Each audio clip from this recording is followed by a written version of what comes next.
তো এই যে চলে এসেছি ছাদে, লাইন চলে গিয়েছে আর কি সুন্দর হাওয়া।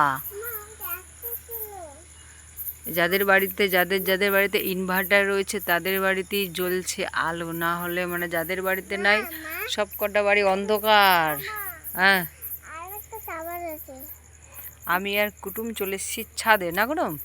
আর টাওয়ারটার মধ্যে আলো জ্বলছে না, দেখা যাচ্ছে টাওয়ারটা, এই যে অন্ধকারে বোঝা যাচ্ছে না, এই আবঝা আবঝা বোঝা যাচ্ছে। তিন জায়গায় আলো জ্বলছে। দুটা টাওয়াল, ও দুটা টাওয়াল দেখেছে সকালবেলা। আমাদের ছাদের অবস্থা দেখো, রাত্রেবেলা দেখা যাচ্ছে না, দিনের বেলা একদিন ব্লগ করবো। হ্যাঁ, দেখো আমাদের ছাদটার অবস্থা। এদিকে রয়েছে বাঁশ, এখানটায় পাইপ, টালি, টিন। লাইন চলে গেছে, ঘরের মধ্যে খুবই গরম, আর আমি আর কুটুম চলে আসলাম ছাদে, না কুটুম? কুটুম গরমে থাকতে পারে না, না কুটুম? হুম, ওই তো টাওয়ারটা, এই যে আর টাওয়ার এদিকে না, ওইদিকে আছে টাওয়ার।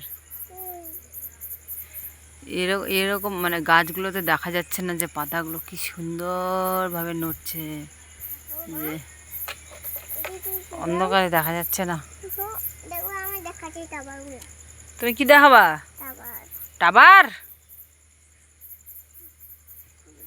তোমাকে দেখা যাচ্ছে পরিষ্কার ভাবে, দেখা। এখানটায় একটা চৌকি রাখবো। হ্যাঁ, কই? ওদিকে যাবো না, ওদিকে ফাঁকা আছে, ওদিকে যাবো না। এখানটায় একটা রাখবো চৌকি, যেদিন লাইন থাকবে না, গরম করবে, সেদিন ছাদের মধ্যে এসে ঘুমাবো, না কুটুম? হ্যাঁ, ছাদের মধ্যে আমি আর কুটুম চলে আসবো, এসে ঘুমাবো। সুন্দর হাওয়া। হ্যাঁ, হ্যাঁ, কেন ভাঙবো? এটা তৈরি করবো।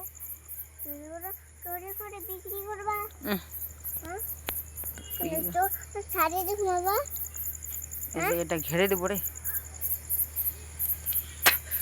এই যে আমি এই জিনিসটাতে একদম লক্ষ্যই করিনি, এর যে ব্রেকটা কিরকম ভাবে হয়ে আছে আমি এটা লক্ষ্য করিনি কুটুম। যখন তখন তুমি যদি একা চলে আসো, বাবা সরে যাও, সরে যাও, সরে যাও। এই জিনিসটাকে তো আমি লক্ষ্য করিনি।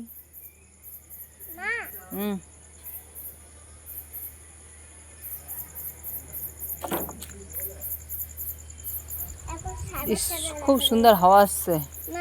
তো চলো ব্লগটা এখানেই বন্ধ করে দিচ্ছি। কুটুম টাটা করো। টাটা। আমরা এখানে অনেকক্ষণ বসবো না, যতক্ষণ লাইন আসবে না ততক্ষণ বসবো, এখানটা হাওয়া খাবো। তো সবাইকে টাটা।